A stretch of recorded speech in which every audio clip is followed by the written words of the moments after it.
Hi, I'm Jenna.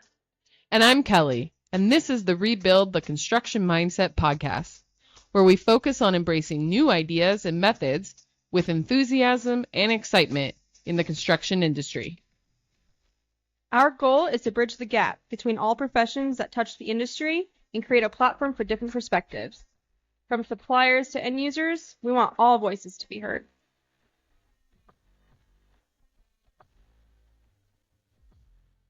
Joining us today is Ty Eberhart. I know Ty from CSU. We were in the program together. We graduated, I think, like a semester apart, I believe. Everyone knew that he was kick-ass and was always super helpful. So, Ty, if you want to tell us a little bit about yourself and why you ended up in the industry. Sure. Well, first off, thanks for having me on. What you guys are doing is pretty cool to see. Listening to the first several podcasts, it's definitely some eye-opening information that needs to be talked about, and it's good that you guys are doing that. And what's cool about it is it's a podcast, right? So you have that historical data that you can go back and listen to certain topics and learn from, and dissect the positive, right? And see what went well, see what went good, and learn from it. But yeah, so again, my name is Ty Eberhart. I'm a project superintendent with FCI Constructors. Jen and I went to school together up at CSU. I think we met on the competition teams, That's recall. Right. Yeah. So did that for a while. I graduated in 2017, came on with FCI, and really went out to the airport. I did a couple internships, in various areas, but the airport was the first place I went to. Started on the on-call and then jumped to the expansion projects. And now I'm building a new high school. So Is it true about the airport? Are there, all the underground? There's definitely tunnels. I wouldn't call it conspiracy tunnels, but I would call it like maintenance and service tunnels. Not seeing anything too weird, basically. Yeah, I don't think there's any alien people. Let's get info. Yeah. Yeah. So yeah. I guess before that, I grew up in construction. I grew up in residential, and I did was around a lot of custom work, a lot of custom builders. My grandfather and I did a lot of kitchen remodels, bathroom remodels, so a lot of finishes. And I did that all the way through high school. After high school, went and tried my luck at doing some excavation work and some residential roofing work. So I was more or less an operations superintendent for residential roofing. And then kind of phased out of that and went back to school and figured I'd jump in the ring for a general contractor, and here we are. So you've been in the trades, it sounds like, previously. Okay. Yeah, I was in the trades primarily on residential, though. I wasn't right. Didn't really get into the commercial world on the trade partner world. Is that pretty different between the commercial and the residential? From a custom home standpoint, there's a lot of decision making that happens a lot quicker in the custom world. Mm-hmm. And this was such a long time ago. I'm sure it's evolved since I've been a part of it. But, when it came to owners of the house versus owners of a commercial project, that's two different worlds. Right. It's these people are going to live in it, right? It's their home as opposed to this is their operation, right? And so on and so forth. Mm-hmm. But I there's a lot. my experience of having work done in my home. And being in the construction world, I am so much more picky, but I also feel bad for homeowners that have no experience within construction, because I feel like there are sometimes they are probably getting walked all over. So I feel like I'm probably the most annoying owner, because I know when it's my house, but then you care more about it because it's your house. Like you just said, you live in it. So you're very picky about everything. Mm-hmm. Yeah. And I to that point, I would say that there's picky owners in commercial too. Oh yeah. But I would say it's just different. I wouldn't say one's better than the other. It's just different. Yeah, that makes sense. So I know you and I kind of talked previously, and something that we talked about that I love that you said is you said that you prefer the term mental fitness over mental health. Can you kind of dive into that a little bit on why you say that? Yeah. So that's, I've been listening to a lot of podcasts, and mental health for some reason has kind of taken over, a lot of these podcasts. It's a lot of the subject line. And there was one, I can't remember exactly which one it was, but mental fitness, they were talking about it, and it just struck a chord with me, right? I mean, if you think about, physical health versus physical fitness, that's two different things, right? So if you apply that to a mental aspect, right, mental health versus mental fitness, there's different ways to look at it, right? With mental fitness, you have an emotional standpoint, a social, you can get into financial aspect, you can get into physical aspects. And what I like about calling it mental fitness is that you're always working towards a goal, right? Like, cognitively speaking, right? Like I'm not the best person at conflict resolution, but if I call it mental fitness, and it's like I don't know how the best way to describe this, but it's if I'm going to go into what I know is going to be a dogfight, whether that's talking about schedule or it's with an inspector or if it's with, whoever it is, right? Call it player X. If I go in there thinking, right, this is going to be a dogfight, it's going to be a negative connotation attached to it, it's going to be bad if I think it's going to be bad, right? So if I'm constantly working on the mental aspect of going in with, positive attitude, or, hey, I'm going to go diffuse the situation and treat this as an opportunity to enhance conflict resolution or enhance this. And then, the debrief afterwards, and what went wrong, what went right, how do I learn from this? And, you're constantly working on the mental side of it.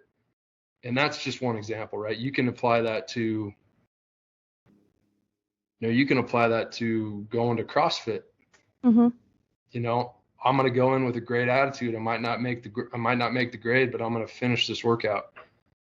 Right. And I might have to scale it back a little bit, but my mental side of this is I'm going to go do it. The goal is to always improve. Right. Yeah.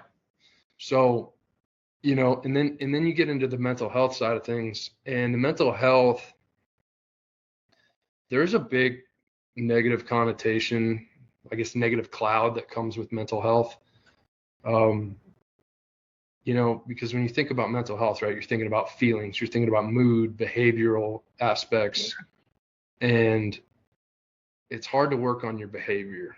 It's hard to work on your mood, right? It's just kind of what comes with it. So the mental fitness piece of it, I enjoy calling it that, because you can work on it and you can attack something. And mental health, is basically a side, not a side piece, but it's a result of mental fitness, right? Like your physical health is a result of your physical fitness. I love that. Yeah. Do you share that thought when you like explain it to people you work with or other guys out in the field? Because the question I'm leading towards is, do you think changing it from mental health to mental fitness helps the stigma, especially within the construction industry? That's a good question. You know, I would say it definitely changes the aspect of it. It definitely changes the conversation when you approach it that way. I haven't really had the conversation with trade partners too much about this specific topic, but just internally speaking, you know, my team, a couple guys that I've mentored over the last couple of years, you know, we talk about it all the time, and I can tell you it adds a different approach to certain things. And you know, in construction on a job site, there's the opportunity for a lot of dogfights every day, you know, and the opportunity to have a bad day. And you gotta, and I can tell you to fully answer your question, I've seen a change in a lot of people. I don't know if we've called it mental fitness exactly, but the acts of what we were just talking about and kind of the holistic approach to it definitely has a presence on the site, and it's, in my opinion, worked out for the better. Yeah. And do you think, I mean, it sounds like, do you think that that's part of the sole reason why some job sites are toxic versus other job sites is not necessarily like that's, you know, behind schedule, like over budget, all of these other things? Do you really think it's more so the mindset that is engulfed in the job site? Do you say that's pretty accurate? I don't know if I'd call that accurate. I don't know if I'd call it not accurate. You know, there's a lot to unpack with what you just said. There's, you know, a toxic environment in a job site, right, can be a multitude of factors. Yeah. And that could be previous experience, historical experience. It could be the nature of the project. You know, high stress, high pace, low drag. It could be inspectors, you know, breathing down everybody's throat and, you know, creating a bad taste around the word inspection. You know, it could be overbearing safety. You know, it could be a lot of things. So, you know, the behind, you know, the over budget, the behind schedule, there's just a lot to that. You know, it could be a mismanagement of labor. It could be a mismanagement of material procurement. You know, there's a lot of things that come with that. So I would definitely say that the mental health side of it are, you know, your behaviors, your mood, your feelings about a project are definitely affected by those things. Yeah. But there's a bit of a dichotomy there, right? Because it can go both ways. You know, it could be a general contractor definitely, you know, waving contracts around. It could be a trade partner throwing change orders around. You know, it can be both ways. Mm-hmm. And that's just that paints an ugly picture. Yeah. But I mean, in my mind, you know, every project's going to have its challenges, and it's up to the leadership of the project to manage that, right? We're going to have hurdles we have to overcome. I mean, bottom line, that's every project. So, you know, being upfront and transparent is the best way to go about it in my mind, right? It's like walking into a workout. It's like, okay, I know I have 5 sets of 200 deadlifts, and then I have to jump on that damn box for 2 minutes and do some pull-ups and then do it all over again. Yep. Right? Mm-hmm. It's not going to be fun.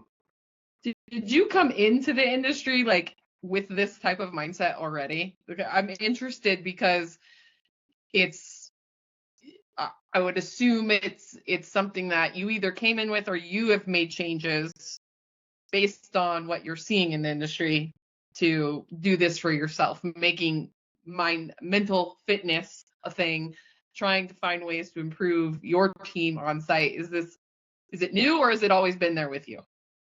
I'd say a bit of both. You know, I'm constantly looking and for different ways to improve leadership. I'm kind of a nerd about leadership, to be honest with you. Read a lot of books, listen to a lot of podcasts. I like, you know, I have buddies that I depend on, and I like them to depend on me.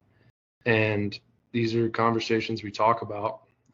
As far as coming in with this, you know, I grew up in wrestling, so I wrestled all my life, and then I had a couple amateur MMA fights, and you know, the mental side of that alone, you know, right? Like you walk onto a mat, it's going to be a fight. It's just what it is, right? You jump into a cage, it's going to be a fight. You're willingly putting yourself in pain, right? That's, Yeah. like getting a tattoo. You're willingly putting yourself in a painful area physically, which then you have to mentally deal with that, right?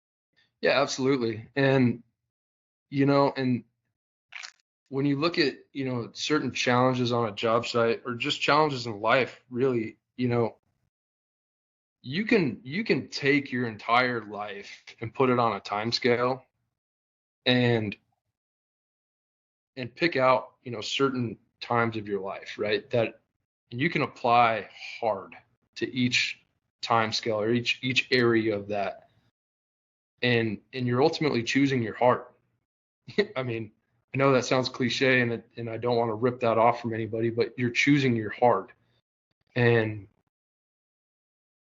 you know, when it comes to, you know, job site interaction, that's just what it is, right? Like it's not always going to be pleasant. You try to make it as pleasant as you can be, but there's going to be tough times. There's going to be tough things you deal with. But it's just like a fight, like you were saying, like you enter a ring and you have an opponent. I'm not saying like this is how you should go into it thinking like, oh, it's going to be a fight like automatically, but at the end of the, like after the fight's over, after the project's over, you could shake hands with that person and it's fine, you know, and you understand that it's just part of the job. I guess that's not really the right analogy because you really don't want to go into it thinking it's going to be a fight, but you know, it's understanding that everyone is a human and everyone has the same kind of thought process. At some point they did, and they got jaded through the process, and that's why they have these negative mindsets and these negative connotations about things. And I think Ty, you and I talked about how you can have you can work with somebody on a project or a company on a project, have a negative experience with a team, and then have the same exact company where you work with the same exact company again, but it's a different team and have a completely different experience. And it's 100%. Yeah. You know, that's, and don't get me wrong, I don't want to correlate a construction site with a, you know, a fist fight, because that's not what I'm talking about. It's more or less, it's more or less the mindset, right? It's like, I don't know, you want to be prepared, you know, and just be alert that, you know, you're always growing. Mm-hmm. You're going to take your licks. Even the weather and seasoned guys get licks. I mean, you're going to take it, and it's just part of it. And I don't want to, you know, say that there's a fight all the time, because there's not. Mm-hmm. But a lot of people take pride in their work, and you got to make sure that, you know, you're genuine with people and you treat people like people. Mm-hmm. Bottom line. So I don't know if that fully answered your question, Kelley, but I think it did. You had that mindset in a way. You've been working on that mental part of it, just from being in wrestling, being in some type of a sport that you have to mentally walk in knowing you're about to have some massive physical thing happen to you. I think that can be different depending on each sport you're in. So you already had it. So you weren't like jaded by the industry when you joined fully. You had some idea that you knew there's going to be some issues, and you worked in the industry from the out in the field, so you had some understanding of what it was already like. So it feels like you kind of had an idea of what you would want to see when you're out on a project, because 100%. you've Yep. experienced it, and you're taking your experiences from wrestling and going, this is how I'm going to deal with this stuff. It's I would say probably most of us, maybe a majority of the industry, how many people really come in with having what you have? I don't know. I mean, if we just talk about the guys out in the field, they may not. So they're coming in blindsided. I mean, my mom Sure. was a building inspector, so I kind of knew, but didn't fully know what to expect. So it could be different from every person. I came in with no experience, and I wouldn't say blindsided, because again, my first job was an IPD job. So I was like, oh, this is fine. This is great. Then I got my first traditional project, and I was like, oh, a little rougher than I thought it would be. But Yeah. like, again, it's the mindset that you go in with, and knowing how to approach people and know how to have discussions with people as if they're humans. I don't think I've ever raised my voice in like any meetings or anything like that. Like, we'll have change order meetings to discuss change orders. Well, I try to go into it understanding like this is the other person's job as well, right? Like, this is the other person, this is what they do for a living as well. So they're coming in with a kind of a defense, just as I'm coming with a defense, and trying to put my defense down so that they put their defense down is the approach that I always go in with. But I know, I mean, I don't know if Ty, you agree with this, but I feel like it's a little different in the field than it is really in the office, because you guys are out there like actually installing this stuff. Everything is super, super urgent. There's so many fires to be put out. In the office, there's fires we put out, but we have a little bit more, I feel like. We get more prep time, I would say. Yeah. Office, I feel like there's prep time. If you know you're going in a change order meeting, like, you can prep for it, yeah. But like the field, yeah, it's like, oh, there's a huge issue. All of a sudden there's water, like, coming from level 5 all the way down to level 1, and everyone's trying to figure out where it's coming from, and like there's like all these fires that you have to put out. So, I mean, would you say that, I guess, how would you,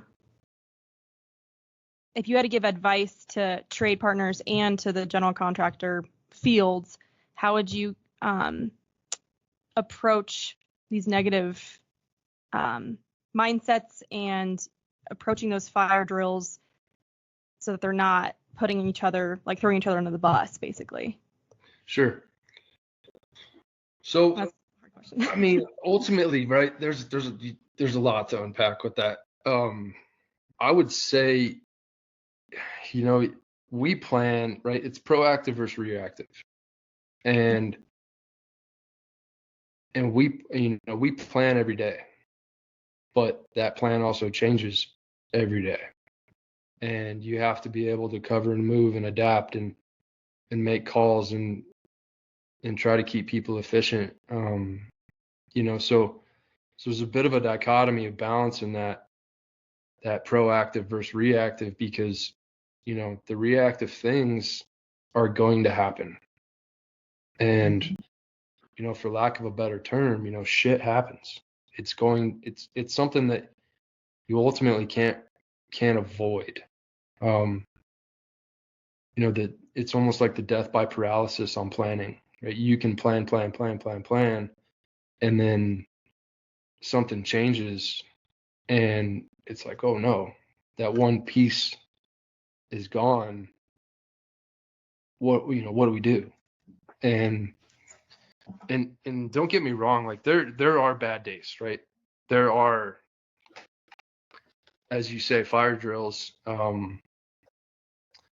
that bad things happen, right? Safety things happen, safety incidents, people get hurt, material gets damaged, buildings can get flooded, buildings can catch fire, like those things really happen. And quote unquote the fire drills, that's, I try not to talk about fire drills because, if I'm going to put out a fire, right, that's a negative connotation attached to that. Yeah. Right. Yeah. So, you try to, if there's something happening on the job site that's not per plan and you got to go deal with it, it's like, hey man, I got to go talk to this guy and see what's going on. Right. It could be a game of telephone. You don't know. It could be third-hand information. Yeah. And it's not actually a problem. And, Jimmy over here just happened to use Bobby's lift, and that was a 30-second, somebody lost their temper. Mm-hmm. It could be as simple as that, but, balancing that proactive versus reactive, back to that mental fitness thing, you gotta have both skills, and you gotta be able to thrive in both, or at least, keep learning in both scenarios, in both arenas, really, because it takes a different mindset for both scenarios.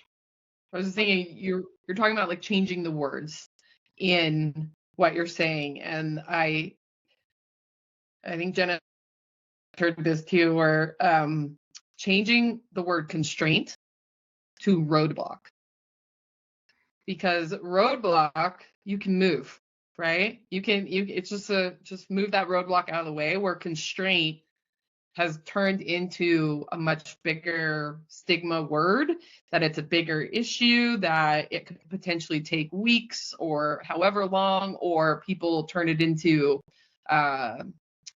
you're holding a bunch of constraints to file a claim against me. So it's like changing that word to roadblock, because you can move roadblocks. They're easy to move. So that's what I got when you were just saying. It's like, instead of saying fire drill, it's just, I gotta go talk to somebody, and changing the word. So it probably helps you, because you're like, I'm just gonna go talk to somebody, in lieu of somebody's screaming, I've got to go fix things, I've got to go put out a fire. There's all that negativity, even for yourself, starts to calm down, because you're going to walk into it differently. And then the people around you are going to start seeing that differently from you. And the goal would be, is they are watching you and learning, and you are in turn coaching them to handle it the same way. Yeah, 1000%. That's a great way to put it. I've got away from constraints as well, and I use a lot of impacts. I say, hey, we had a schedule impact, and impact's a pretty neutral word. Like, that could be a positive or that could be a negative, and right, you got to balance that information. So yeah, that's a good way to put it. So how would you say trade partners that are coming in, and if, let's say, you meet them right off the bat and they have a negative mindset, they're just kind of coming in like already hot-headed, what kind of advice do you give to our trade partners, that, I don't know, ways for them to come in and make the general contractor know that they're coming in like with more of like a welcoming atmosphere? Like, how would you give that advice, I guess, to the trade partners in the field specifically? I mean, ultimately, it's to treat people like you want to be treated, right? I mean, if I come in, hooting and hollering in a trade meeting or a kickoff meeting, it's going to get hit with force, and that's just the reality of it. You get some strong-minded people in a room, and that's what it is. So, treating, if a trade's coming onto the job site, I try to bring trades onto the job site before they mow, at least a couple weeks, to walk the site, understand the flow. Where are you going to stage equipment? Where are you going to stage material? And ultimately just have a conversation with them. And that goes both ways, right? I understand that there are trades that require a large footprint, and like a steel guy coming on the job site versus finishes guy, it's two different conversations, right? Like it's just two different conversations. I wouldn't say one's better than the other, but there's different safety features or safety risks to look at. There's different quality risks to look at. There's different equipment. It's different. And depending on the area, right? Are we at an airport or are we at downtown Denver? Right? Are we going to do just-in-time deliveries, right? There's a lot to talk about, right out of the gate, and ultimately, you're going to have some hard-headed people. You just are. That's construction. There's a lot of strong minds out there, and I can't control that. Mm-hmm. What I can control is my reaction to that. So, if somebody comes in, and iron fist, right? This is what we're going to do. This is what I need, blah, blah, blah, blah, blah. One, I walk him out of the room. So it's just a one-on-one conversation. I don't want a lot of people involved with that conversation. But two, at that point, I'm going to hear him out. Say, okay, man, like, let's talk about it. What are your thoughts? What are your concerns? What do you need to be successful? Because at the end of the day, I want every trade on my project to be successful and as efficient as humanly possible. And if I can help that situation, then that's what I'm going to do. So, he could come in or she could come in hard-headed and come in real, heavy, force strong. They might be right. It's a team environment, and you got to build that team environment. But there's a dichotomy there. You can't bend the rules for everybody. So, okay, man, like, I understand that you want to get all your material here at one time so you can install everything and leave, but that might not happen, right? Like, we might have some constraints you don't know about. We might have, or not constraints, we might have some impacts you might know about, or some restrictions around the job site that we can't store all of the material. We don't have the conditioned air to bring in the casework. Like, we just don't. So let's huddle up and put a plan in place to get this stuff here efficiently. So there's certain things that you can do to diffuse an immediate situation. That answer your question? Yeah, it does. And I think kind of what I was thinking about when you were saying that is I feel like a lot of these, they're coming in hot and heavy, has something to do with the team on site. It's typically like what was discussed at quote unquote bid time or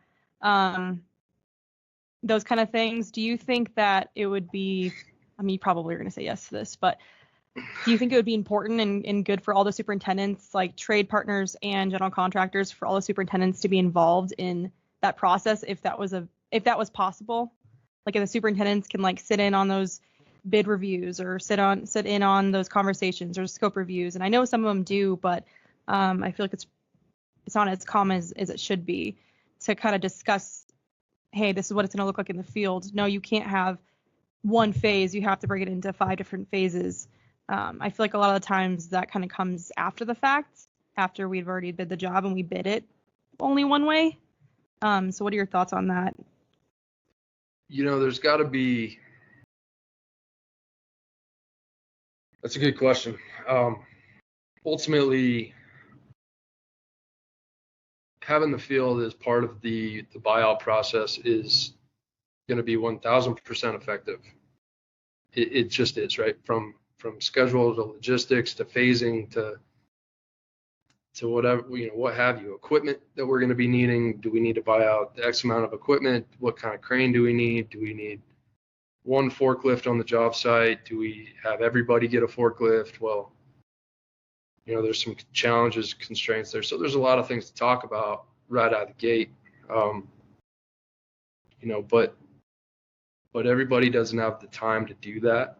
And we have to respect that, because we are at the end of the day a business, right? It has to keep flowing. So having not having the field there, I wouldn't say is a handcuff by any means. I would say to that we should have some flexibility, throughout the process. Because like you said, the phasing, the different, pieces of equipment, this, that, and the other, happens after the fact and later on, which you're right, it does. Primarily for our, for what I've been a part of, I like to be a part of everything as much as humanly possible, but there are times where you're not, and that's okay.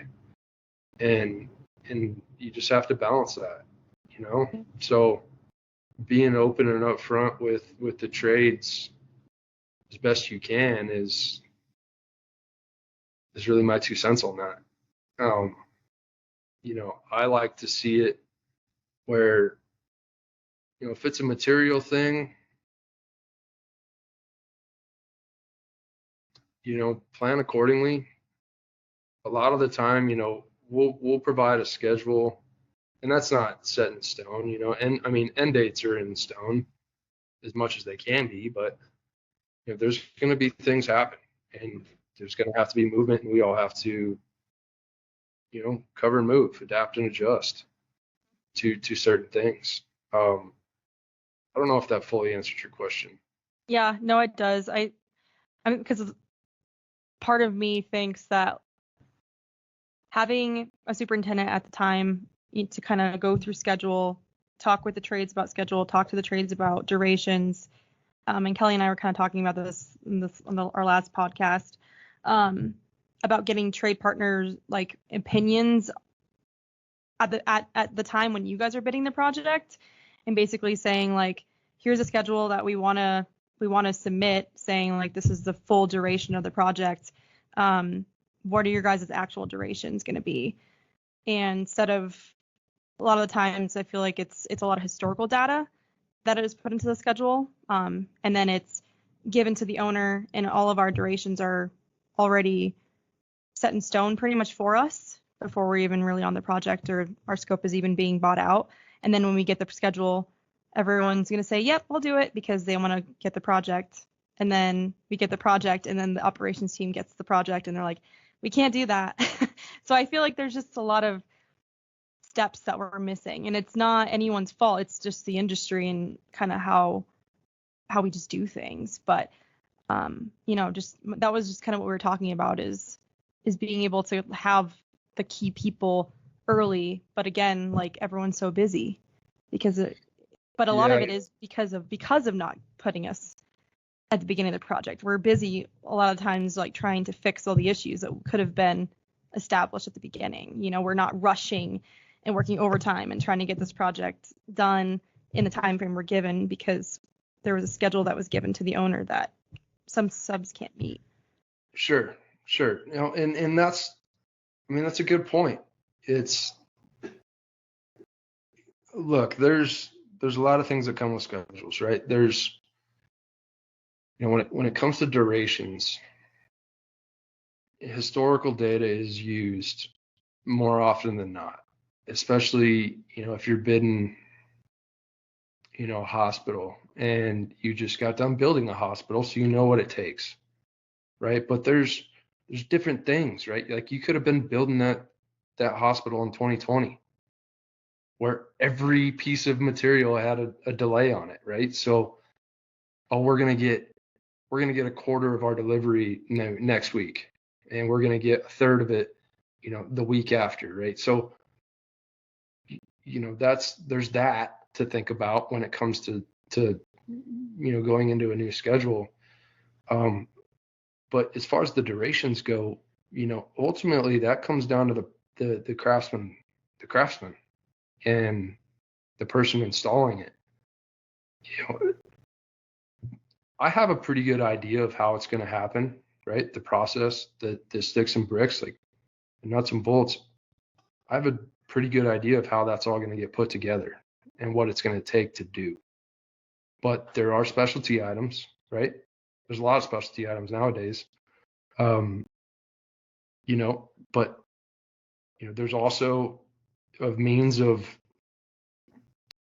estimating production rates. And, that could be a quick call to a superintendent of, hey man, how many light fixtures can you install in a day? Mm-hmm. What crew, one person or a crew of 4 or whatever, or how many sheets of drywall can you throw up in a day? Okay, well now we do some back math and check it with the quantities in the estimate and do a quick check on the total duration, right? So there's ways and different avenues to get to those durations. But in addition to that, there's a lot of external factors too that, the general contractor signs up for, and then the trade partners sign up for.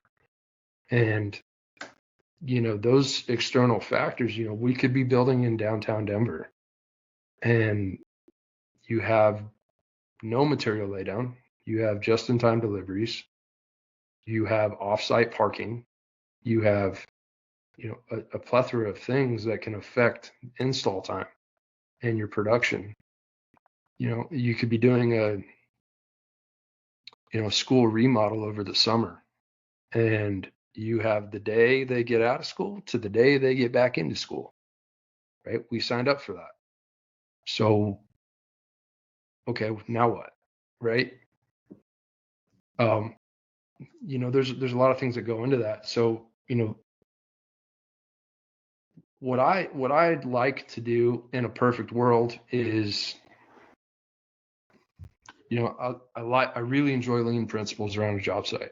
If you're going to bring material in, I want you to put it where it's going to be installed. Bottom line, if you're going to bring equipment into the right spot, right? Hey, we have a delivery tomorrow. Well, what does that mean? Do you have the equipment to offload the truck? And then once it's in the building, do you have the manpower to put it in that spot? Right? Because nothing's worse than getting 5 deliveries in a day and it all sits at the loading dock. Right? That's wasted time. And then when you break down duration, right? Let's say, Jenna, you have 10 days for this, right? You got 2 weeks, working weeks. And let's break that down. Like, what does that mean? Well, on a schedule, in my mind, that means you start on day 1 and you're done by day 10. But our deliveries factored into that is, the mobilization, getting your tools, getting your manpower, understanding the job site. Right? You're going to have a learning curve. So to help with that, I like, and if I can pull it off, I like to have trades mob to the job site the week prior to the agreed upon start date. Get your tools here. Let's spend a Friday afternoon getting everything in place for a Monday hard start. And same with material, right? When is your material coming? So those durations, there's a lot that comes with that. And it's hard even from manpower side. Sure. We're not, just because it says 10 days doesn't mean, I know that's a question I feel like general contractors are asking when they're looking at the trade partners, is, what do you have the manpower to do the work? And go back to, hold on. Sorry, I have a crying child. He's fine, we can't hear. So I think what Kelley was going to say is, when we have people or we're asked to give manpower in asking if we have enough, and especially with the durations given, sometimes it could be like, yeah, we can have this many guys, but it's going to be 40 guys for 10 days, right? I don't know if that's what she was going, but having the correct amount of manpower on the project is also key, so that we actually have production and we're actually able to get something done. I think a lot of the times, you know, people think they could just throw money at it and it just goes away, you know, and hey, can we just work OT? Can we just throw the guy? Can we just man up? That's always what I always hear. Can we just man up? Can we just add like 5 more guys or 10 more guys? Depending on the area, no, we can't. And I was going with the manpower was like, the manpower is not getting easier out there in the field. And today, 10 days can work, but tomorrow it may not work because my manpower may have fluctuations just based off of the market, based off of the weather. I think most of us here in Colorado understand that. I mean, I've had guys that quit because they don't want to work outside and it's wintertime. I'm like, but I got to get work done. And then that affects you, Ty, because of that exact reason. And I mean, that's really hard to deal with from the trade side. So it's like, yeah, we want to get brought on to buy in those and help with those durations and all those factors that you brought up of where are we working? Do we have the space? What all the conditions that go in? And now add in, we've got people who their mindset's not right. They don't work in the cold. They want to go somewhere else. They're going to go on vacation, or we just don't have the manpower consistently coming in to constantly make up the people for the jobs. And I'm sure you deal with the excuses, right, that we are telling you all the time because that's what we're getting. And that can be very frustrating. Yeah. And it makes it hard to even start at the bid time and help make those schedules. We can use history, but there's so many factors that then can throw it out of the park every single day. And so tying back into knowing that's going to happen and knowing that finding ways to change how you go about it. Don't just come in negative. Finding ways to work around it, work with the trade partner or work with the GC to, hey, this happened, but I've already got a solution. To me, that's a big thing. Instead of just automatically everyone going, it's on fire, it's all failing. And I think we've all experienced that where it's just, I can't do it, leave me alone. In lieu of, I can't do it today, but I'll figure it out tomorrow. And I think going off of that, I think part of it too is that when we don't have enough manpower, let's say like I don't have like enough carpenters or something. Carpenters have it's a skilled labor. It's a skilled set, right? That they like have literally like, I don't know, they've figured it out over multiple years. And if we don't have enough labor, then we're throwing on temp labor. And temp labor sometimes slows it down. Like just because I have 10 guys on site, 5 of them are temp labor. No offense to temp labor out there, but I mean, especially with like doing skilled things, my guys now have to train these guys to get the job done. And now it's going to take twice as long versus like if they just worked a couple extra days and got it done correctly. So I don't know. Yeah, there's a lot of different discussions around manpower for sure. Yeah, manpower is a tricky one. You know, it's inevitable with every trade, right? It's just going to be what it's going to be. And there are certain situations that come with, you know, manning up. There are certain situations for that, and I get it. But there are certain situations that, you know, I just came off of one that was high-end finishes. You can't throw extra manpower at that. It just doesn't work. So finding different and creative ways to be efficient, you know, you got to have that tool in your bag. And the only way to do that really is, you know, is to have a really good relationship with your trade and find ways to get, you know, find a way to get better every day. And when I say get better, I'm not saying we better the schedule every day, right? Or we better the budget every day. I'm just saying about efficiencies around the job site, right? You take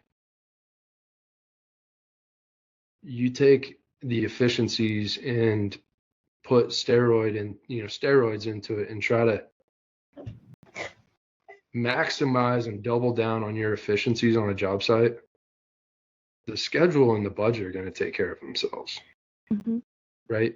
You treat people like people, and you know, more or less figure it out. Because there's going to be things that happen. And, you know, just like we were talking about earlier, you know, a lot of these things are, it's situational leadership. And that's ultimately what it boils down to is, you know, you might have a trade that needs a laissez-faire approach, and they're pretty autonomous and they can do a lot without you. Fantastic. But there are trades that need that level of, I don't want to say micromanagement, but another, you know, they need a helping hand. And, you know, you got to find that balance, and you got to find that dichotomy of who's who. I would love to have a project where everybody's autonomous and they just, you know, it just works. But that's not a lot of the time. You know, there are a lot of days where things work per plan, you know. And when I say plan, you cover and move. It's like, hey, this role's not ready, but I'm going to move over here and be efficient and get ahead of that area, right? That's a simple area. But you got to be careful with that, right? You could get out of sequence really fast. Really problem. So, you know, the manpower thing, it's an interesting one because, you know, and I feel like every generation says this about every generation after them, but probably there's just, you know, it's different, right? Like the guys I was brought up under, you know, even like my grandpa's days, hard-nosed guys that don't take shit from anybody, and they don't like excuses. Did you get it done or not? And, you know, and that doesn't work for everybody. It just does. You can't lead with that everywhere. You know, there's certain people need that. Don't get me wrong, but there's not one way to do it. Mm-hmm. You have to learn who the person is. That's what's so hard about leadership in general, is you need to learn how the other person takes, like how they respond to things, how they respond to leadership, how they respond to critique. And that's, I think, why a lot of the times people say people that are in leadership positions aren't necessarily leaders or managers, because they don't have those skills.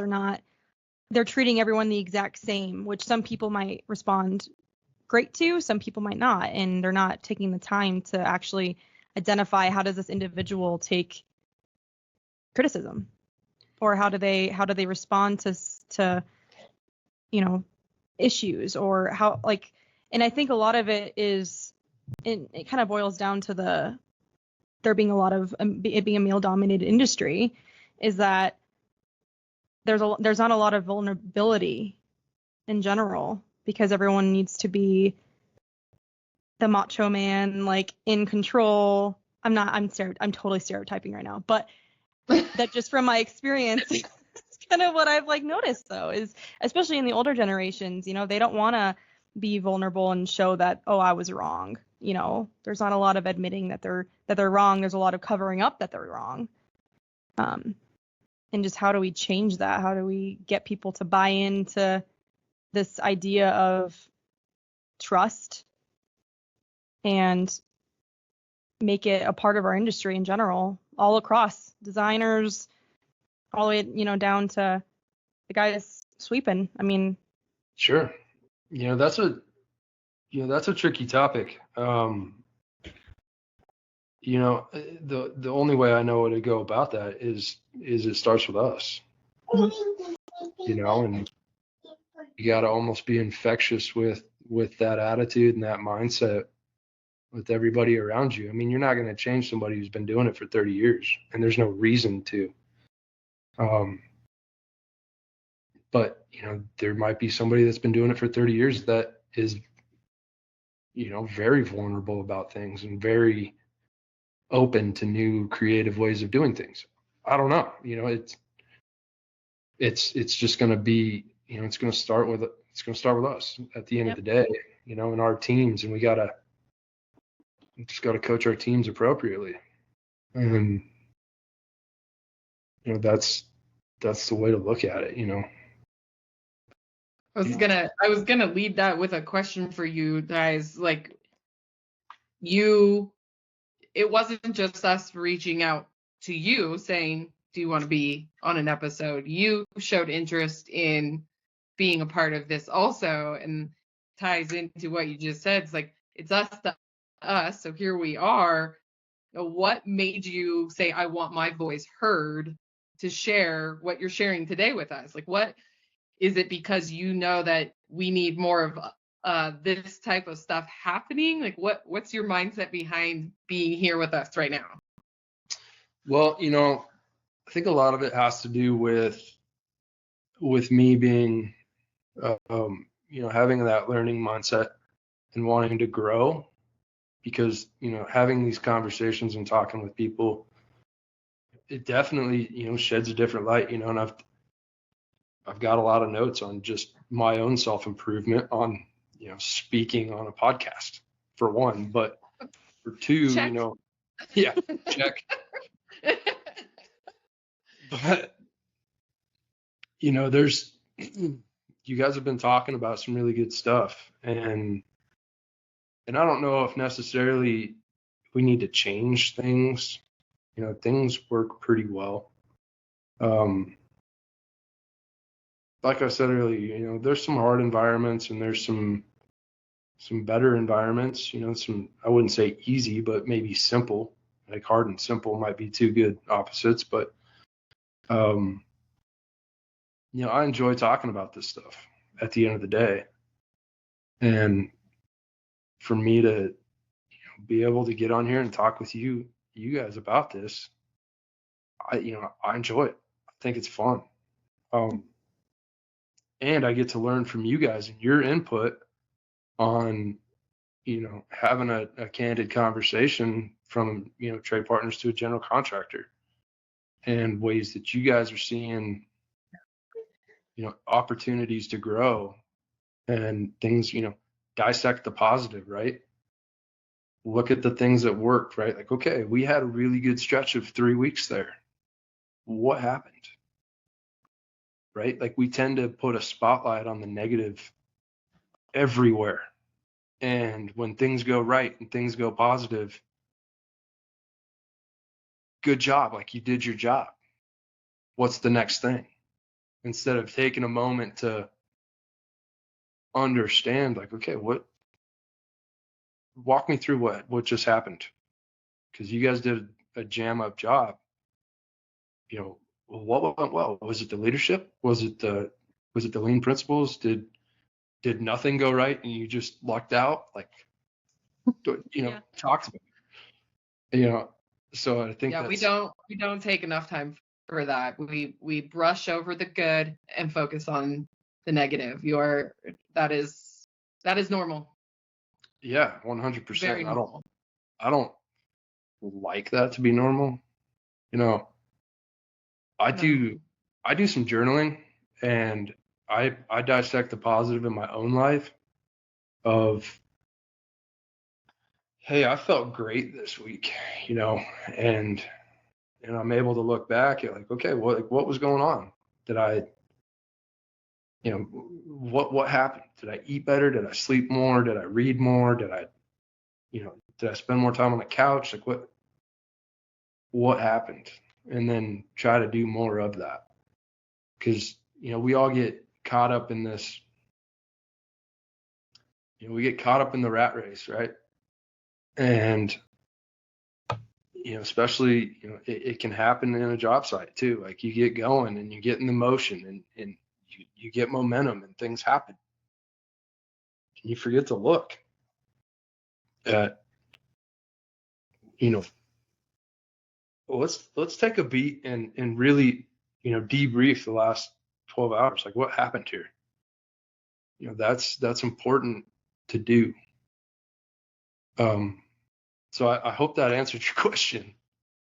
No, I mean, for me, that's 100%. Yeah, I mean, that's cool. Cool. I mean, we explained our whys of why we started this podcast, and we enjoy talking about it too, and meeting new people and sharing the stories, and just seeing how many people have reached out before we even had one episode out and said, hey, we want to be a part of this too. I think made Jenna and I go, okay, we're not alone.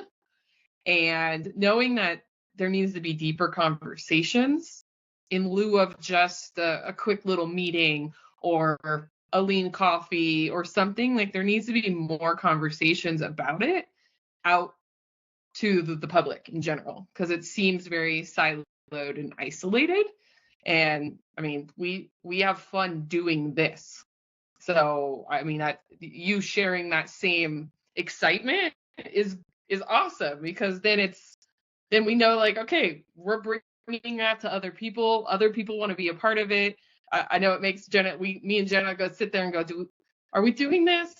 Like, do people really want to listen to our podcast? And I think when she called me after she talked to you, and said, like, oh, he's listened to like all of them, I was like, oh my God. Like, it was like crazy, because it was like, it's an impact. And we had someone tell us, like, as long as you're impacting one person, that's one person that you're impacting. So don't worry about, like, is it the right thing that you're doing? So what, and are they impacting a bunch of other people? Yeah, like, because one person could impact, like, you can, take things away and impact another 10 people, and then they could all impact another, so it's kind of there's a name for it. Domino effect, I don't know. Yeah, it's like a snowball effect. Yeah, thanks, Ty, for your time. We really appreciate you hopping on. I know it's a weeknight, and I'm sure you're probably missing dinner right now or getting ready to eat dinner, but really appreciate your time, and hopefully we can have you on some more podcasts. We definitely have some ideas, so we'll hit you up when those come about. Yeah, I'm all about it, and if you want me to pull anybody in, I'd be more than happy to. Thank you for listening to today's episode. Please click the subscribe button if you have not already. And if you are interested in being in the podcast, or know of anyone who might be interested in coming on and just talking about a topic, please have them reach out to us. We always appreciate the feedback, and we'll see you on the next one. Thanks.